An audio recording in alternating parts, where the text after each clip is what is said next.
ಸ್ನೇಹಿತರೆ, ಮುಂಬೈ ಮತ್ತು ಗುಜರಾತ್ ನಡುವೆ ನಡೆದ ಪಂದ್ಯದಲ್ಲಿ ದೊಡ್ಡ ಡ್ರಾಮಾ ಕಾಣಿಸಿಕೊಂಡಿತು. ಏಕೆಂದರೆ ನಡು ಮೈದಾನದಲ್ಲಿ ರೋಹಿತ್ ಶರ್ಮಾ ಹಾರ್ದಿಕ್ ಪಾಂಡ್ಯನ ಮೇಲೆ ಕೋಪಗೊಂಡರು. ಈ ದೃಶ್ಯವನ್ನು ನೋಡಿ ಕಾಮೆಂಟರಿ ಮಾಡುತ್ತಿದ್ದ ಕೆವಿನ್ ಪೀಟರ್ಸನ್ ಹಾಗೂ ಸೆಹ್ವಾಗ್ ಅವರು ಶಾಕ್ ಆದರು. ನಂತರ ಹಾರ್ದಿಕ್ ಪಾಂಡ್ಯ ಮೇಲೆ ದೊಡ್ಡ ಹೇಳಿಕೆಯನ್ನು ನೀಡಿದರು. ಹಾಗಾದರೆ ಇದರ ಸಂಪೂರ್ಣ ಮಾಹಿತಿ ಏನು ಎಂಬುದನ್ನು ಈ ವಿಡಿಯೋದಲ್ಲಿ ತಿಳಿಸುತ್ತೇವೆ. ಆದರೆ ಅದಕ್ಕೂ ಮುನ್ನ ನಿಮ್ಮ ಪ್ರಕಾರ ರೋಹಿತ್ ಶರ್ಮಾ ಹಾಗೂ ಹಾರ್ದಿಕ್ ಪಾಂಡ್ಯನಲ್ಲಿ ಯಾರು ಉತ್ತಮವಾದ ನಾಯಕ ಮತ್ತು ಬ್ಯಾಟ್ಸ್ಮನ್ ಎಂದು ತಪ್ಪದೆ ಕಮೆಂಟ್ ಮೂಲಕ ತಿಳಿಸಿ. ಸ್ನೇಹಿತರೆ, ರೋಹಿತ್ ಶರ್ಮಾ ಅವರಿಂದ ನಾಯಕನ ಸ್ಥಾನವನ್ನು ಕಿತ್ತುಕೊಂಡು ಹಾರ್ದಿಕ್ ಪಾಂಡ್ಯ ಅವರನ್ನು ಮುಂಬೈನ ಹೊಸ ನಾಯಕ ಮಾಡಿದಾಗಿನಿಂದ ಮುಂಬೈ ತಂಡಕ್ಕೆ ಬಹಳ ಹೇಟ್ ಸಿಗುತ್ತಿದೆ. ಹಾಗೂ ಅಷ್ಟೇ ಅಲ್ಲದೆ ಹಾರ್ದಿಕ್ ಪಾಂಡ್ಯ ಅವರು ಗುಜರಾತ್ ವಿರುದ್ಧ ಟಾಸ್ ಹಾಕಲು ಬಂದಾಗಲೂ ಕೂಡ ಮೈದಾನದಲ್ಲಿ ಕುಳಿತಿದ್ದ ಅಭಿಮಾನಿಗಳು ಪಾಂಡ್ಯ ಅವರನ್ನು ಟ್ರೋಲ್ ಮಾಡಲು ಆರಂಭಿಸಿದರು. ಮತ್ತು ಟಾಸ್ ನ ವೇಳೆ ಹಾರ್ದಿಕ್ ಪಾಂಡ್ಯ ಅವರು ರವಿ ಶಾಸ್ತ್ರಿ ಅವರೊಂದಿಗೆ ಮಾತನಾಡುತ್ತಿದ್ದಾಗ ಅಭಿಮಾನಿಗಳು ಸತತವಾಗಿ ರೋಹಿತ್ ಎಂದು ಕೂಗುತ್ತಿದ್ದರು. ಹಾಗೂ ಪಂದ್ಯ ಆರಂಭವಾದ ನಂತರವೂ ನಮಗೆ ರೋಹಿತ್ ಮತ್ತು ಪಾಂಡ್ಯ ನಡುವೆ ದೊಡ್ಡ ಡ್ರಾಮಾ ಕಾಣಿಸಿಕೊಂಡಿತು. ಸ್ನೇಹಿತರೆ, ನಮ್ಮೆಲ್ಲರಿಗೂ ತಿಳಿದಿರುವಂತೆ ರೋಹಿತ್ ಶರ್ಮಾ ಅವರು ಮುಂಬೈನ ನಾಯಕನಾಗಿದ್ದಾಗ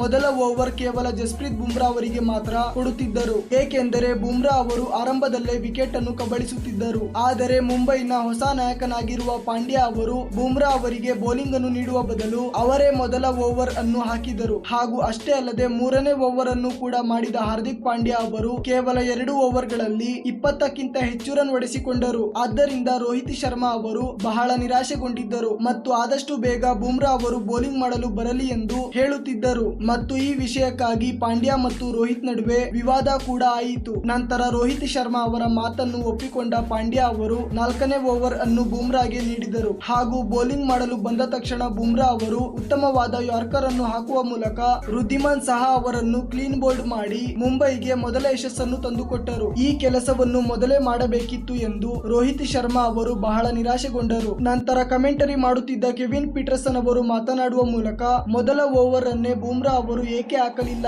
ಎಂದು ನನಗೆ ಅರ್ಥವಾಗುತ್ತಿಲ್ಲ. ಮೊದಲ ಓವರ್ ನಲ್ಲಿಯೇ ಬುಮ್ರಾ ಅವರು ಬೌಲಿಂಗ್ ಅನ್ನು ಮಾಡಿದ್ದರೆ ಮುಂಬೈ ತಂಡ ಪಂದ್ಯದಲ್ಲಿ ಉತ್ತಮವಾದ ಕಂಬ್ಯಾಕ್ ಅನ್ನು ಮಾಡಬಹುದಿತ್ತು ಎಂದು ಹೇಳಿದರು. ನಂತರ ಹಾರ್ದಿಕ್ ಪಾಂಡ್ಯ ಮೇಲೆ ಕೋಪಗೊಂಡ ಸೆಹ್ವಾಗ್ ಅವರು ಮಾತನಾಡುವ ಮೂಲಕ ಹಾರ್ದಿಕ್ ಪಾಂಡ್ಯ ಈ ಪಂದ್ಯದಲ್ಲಿ ಯಾವ ರೀತಿಯ ಸ್ಟ್ರಾಟಜಿಯೊಂದಿಗೆ ಆಡುತ್ತಿದ್ದಾರೋ ನನಗಂತೂ ಚೂರು ಅರ್ಥವಾಗುತ್ತಿಲ್ಲ. ಬುಮ್ರಾ ಅವರು ಪ್ರತಿ ಪಂದ್ಯದಲ್ಲಿಯೂ ಮೊದಲು ಬೌಲಿಂಗ್ ಮಾಡುವ ಮೂಲಕ ವಿಕೆಟ್ ಅನ್ನು ಕಬಳಿಸಿ ಮುಂಬೈ ತಂಡಕ್ಕೆ ಯಶಸ್ಸನ್ನು ತಂದುಕೊಡುತ್ತಾರೆ. ಆದರೂ ಕೂಡ ಹಾರ್ದಿಕ್ ಪಾಂಡ್ಯ ಅವರು ಬುಮ್ರಾ ಅವರಿಗೆ ಬೌಲಿಂಗ್ ಮಾಡಲು ಲೇಟ್ ಆಗಿ ಕರೆಸಿದರು. ಪಾಂಡ್ಯನ ಈ ನಿರ್ಧಾರ ನಿಜಕ್ಕೂ ಬಹಳ ಶಾಕಿಂಗ್ ಆಗಿತ್ತು. ಸ್ನೇಹಿತರೆ, ಪಾಂಡ್ಯ ಮಾಡಿದ ಈ ತಪ್ಪಿನ ಬಗ್ಗೆ ನಿಮ್ಮ ಅಭಿಪ್ರಾಯವೇನು? ಕಮೆಂಟ್ ಮೂಲಕ ತಿಳಿಸಿ.